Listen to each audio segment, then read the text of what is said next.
guys, I hope you're hungry. Welcome back to War Stories here on the Fawnsons channel. So, since it is the month of October, we're going to have some spooky themed war stories. And I thought what might be a fun little mini-series is I'm going to sit down with some of my main contributors to talk about some of their favorite horror movies. And to fit with the theme, instead of Battlefront, we're going to be doing some Darkest Dungeon, because I've been obsessed with it lately, and may as well keep it spooky. Keep it spooky. So, today we are joined by CyannSentry. Hello. So we're going to talk about one of her favorite horror movies, or I guess more horror-themed movie. Horror-themed movie, yeah. That's really where you could start. Van Helsing. To be spent. Okay, so Van Helsing has been one of my favorite movies overall for years, and I know that seems kind of weird because a lot of people seem to have a very negative view of it. And I think it's because it's kind of hokey. It's kind of, it goes for the classic like Universal, like Wolfman. Yeah, yeah. It's not very well received by critics. Not at all. Nature But herself, a victim to the spreading corruption. I thought it has a few sporadic jump scares that are effective. Yeah, they aren't around every single corner, but they're there enough to like get your blood pumping, I guess. And it's got a very solid atmosphere. It never breaks it at once. And yeah, that's true. That's kind of hard to do.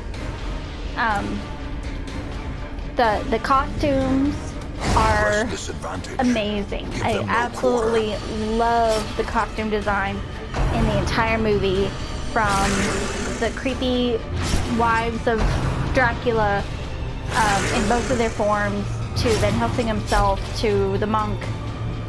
It's all just, it's perfect.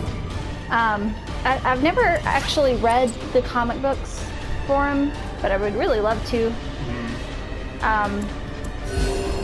So that being said, I don't know for sure, how like true to the books they are, but coming at it from a completely new perspective, Hugh Jackman did a great job as Van Helsing. Mm-hmm. Yeah, I agree with that.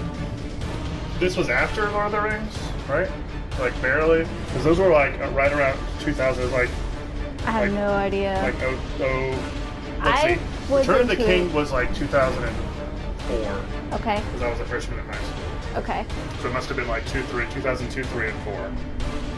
I'm not sure. I didn't watch it when it came out in theater. We actually rented it for like a family pizza night with my parents. And my mom is not one for horror movies. So confidence surges as the enemy crumbles.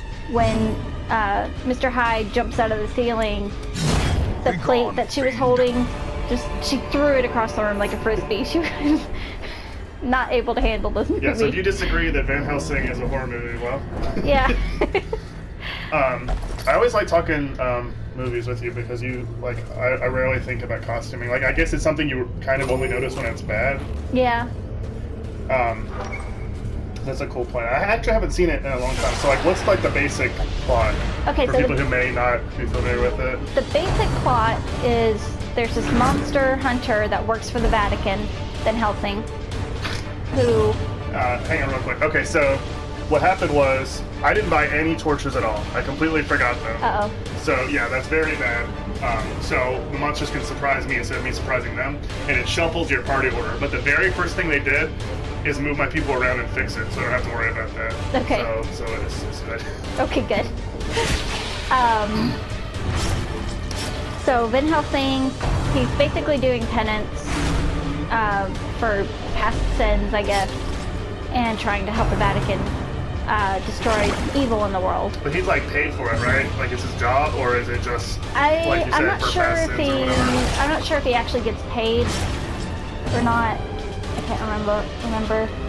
I just know he like goes and gets assignments, and like there's this whole basically warehouse down below the Vatican of all these monks like experimenting with different weaponry, and it's basically like a James Bond feeling kind of thing where, you know, well, it looks like a regular ring, but it actually does this. Oh, okay. What's his name in Bond? W? Is that right? No, that's Alton Brown's assistant, Q. Oh, Q. Yeah. But that's why they yeah, did, you're supposed to. Q. His kind of pair in Van Helsing is a little monk who wants to go out in the world and experience some life, and he's like the comic relief guy, and he's pretty adorable. I know you really don't normally care for comic relief characters at all, but I'm a sucker for them. I always fall for the cheap pops. Right. But let me interrupt again really quick. Okay. So another thing that's cool, like you find stuff like this fountain, and if you happen to have the right item, you get a bonus. So like it's a fountain that can fill with holy water, and cool. then it'll always be a good effect. Like I just healed 30 stress, which is a ton. Nice. Yeah. I'm sorry to cut you off. That's okay. So he gets assigned to go take care of the last of this great family who she's been targeted by Dracula and his wives. So then he finds out, well, Dracula can't be killed. Holy water doesn't work on him. Crucifixes don't work on him. Any of the regular vampire stuff. So he's got to figure out a way to kill him. And he gets to the town, and everybody's really shifty and suspicious of him. Nobody really is overly excited to see him there. Cleansed from our lands. Oh, and the whole time Van Helsing's like trying to deal with memory loss, pretty much exactly like Wolverine. So he's just kind of typecast, I guess, now. He doesn't remember anything before he went to work for the Vatican. The slow death, unforeseen. So then, of course, you come across basically Frankenstein and Frankenstein's monster. You come across, like I said before, Dr. Jekyll and Mr. Hyde, and Dracula, and it's just kind of cool to get this new, like, interpretation of all those classic monsters together in the same world, and how Van Helsing reacts to them. Like, Frankenstein's monster, he knows he's not evil. He doesn't try to kill him. Even though he's been told to. And, of course, there's the obligatory love story between him and, I can't think of her name. Do you remember? The girl? Anyway, the girl from, like, the Underworld series.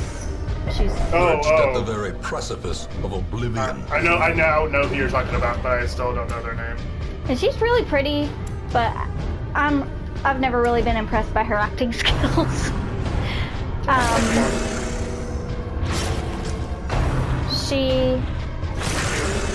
Her brother has been turned into a werewolf, and she's trying to deal with all that, and that's one thing that a lot of people seem to hate is the werewolf effect. Their formation is broken. You know, they were alright. They weren't anything crazy. Right. That's a hard thing to pull off. I mean, look no further than the Harry Potter series. I remember that the werewolf stuff I thought was okay, but the Dr. Jekyll and Mr. Hyde was kind of... Yeah, I mean, the CGI is really glaring in a lot of them. Mm-hmm. Especially it being such a dark and gritty looking movie. Everywhere else, the CGI tends to have that kind of shine to it. Right. And it's kind of weird, but... Like, I feel like they did the absolute best they could with the technology they had. Momentum. Even if it wasn't, you know, the best available at the time. Right. They did the best they could. And I don't think they should be faulted for that. But it's just a fun movie. You can laugh with it, you can laugh at it, and it's just fun little semi-spooky movie. Right. It's sort of like like Gremlins or Yeah. like it's not something to watch if you're actually wanting to be scared. or like it's like Goosebumps. Yeah. A little more serious than that, but Yeah, but that's sort of the... yeah. So it's probably not like if we're talking like favorite horror movie. It's not that really. It's just my favorite movie that's good for Halloween season. Right. I guess. It's I don't know. It's just fun, and the music in it is really fun too. I love the music in it. Do you know if it's on Netflix? If people are interested in checking it out now? Oh, what goodness. is this? Oh, I'm really scared. I don't know that it's on Netflix, but it's usually, like, since it was so badly reviewed, it's usually in the $5 bin. So go and grab it. 77. This thing is like 4 or 5 times stronger than anything I've ever fought before. Oh, wow.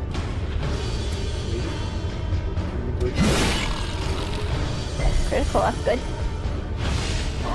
Okay, so this will probably not end well, but I guess we can go ahead and wrap up this episode. We'll be back later on. No, they might want to see how it ends. Okay, alright. Well, that means you need to think of more things to say about their house. Okay. So, okay, like, continue this, like, don't give away stuff, but I guess sort of continue the story. Okay, so... Ears. Yeah, I don't know, I don't want to give away anything. The end approaches. Well... Van Helsing finds out some stuff about his past that has a lot to do with Dracula, and there's a lot of complication that comes up with how to fully defeat him. Like, not, it's more than just I have to figure out a way to kill him. Right.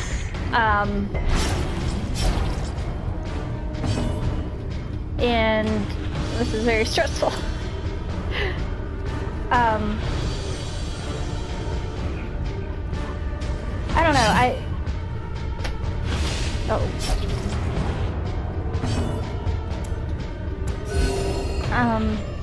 go ahead. I don't know. I don't have anything to add other than that. I'm really sad. If I lose this, I haven't actually had a wipeout on this game yet, but yeah. I guess this happens if you let it be dark for too long. I always have had torches in the past. Ooh. This isn't looking good. I don't know. He's like a third of the way. It's really good that I got him bleeding. If they're bleeding, they get damage every turn. But my entire party is bleeding too, so... Ooh, wow. What's that? Another thing I really like about it is the weapons. Oh yeah, it's sort of like not steampunk, but like... Kind of, yeah. It's not really steam powered, but like that look, definitely, like with the gears and the brass and old-fashioned wood and everything. He's got like a mechanized crossbow. Yeah, I remember that. It's like shoots super fast, right? Yeah. And they somehow, I can't remember, it's been like a year since I've seen it. From becoming unwound. But they somehow harness like sun power, like basically a sun grenade. So that was a cool moment. Yeah. And there's this whole scene of like this vampire's ball. For the slightest lapse in concentration. And it's really cool and creepy, just the whole atmosphere of it. And despondence set the stage for heroism or cowardice.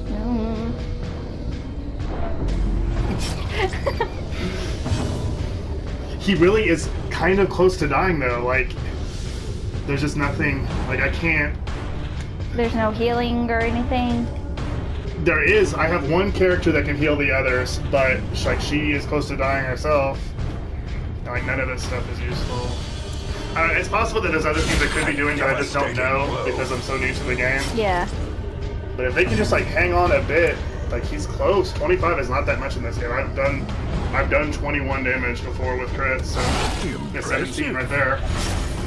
Emptiness revealed themselves. But all of my characters are at death's door, and my healer just decided she's masochistic, so that's not good.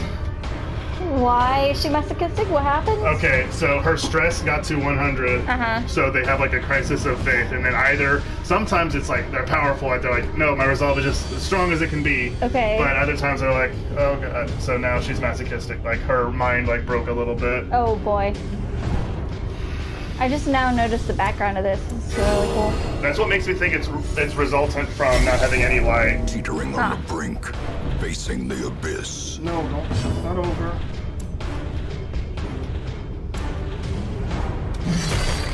Three more hits. He's dead. Yes! Whoa! Good job. Okay. Look at that. I got a trophy too. Yeah. Okay, nobody died. I wish the little guys had went when the big guy went. I thought for sure that would happen. Or expire. And once this is over, I can just run away back to town. Okay. She's dead. Oh, My healer just died. But it's not my primary one. She's like my secondary.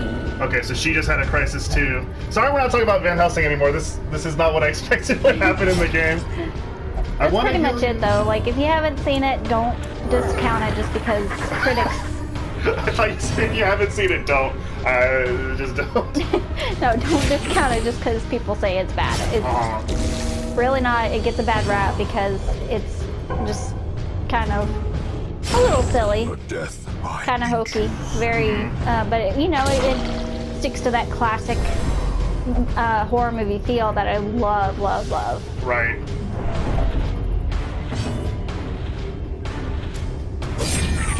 One. Well. Two. She survived a ton of attacks. Every turn, because she was bleeding, every single turn was a death's door check that could have killed her, and she survived. She keeps missing, gosh. Okay, yeah, attack him. He actually has. Oh my god! He had no. So now he's gonna freak out, and of course it's another bad one. The walls close in. The shadows whisper. We're so close. We killed the boss. We can beat this thing. One. Why did they do so little damage now? I guess it's because they're so hurt. I guess. Can't miss. Great is the yes. weapon that cuts on its own. Take it all and run away. I don't care that they'll suffer stress of defeat. Tests the metal. That's not failure. Heart, brain, and body. Okay, so watch Van Helsing play Darkest Dungeon for crazy stuff like that. Thank you guys for checking out the video. Make sure you subscribe so you don't miss any war stories on Tuesdays and Thursdays. We'll be back with another contributor, hopefully in the coming weeks. So happy Halloween, everybody. How about you guys? But we're full on Halloween candy. Cool.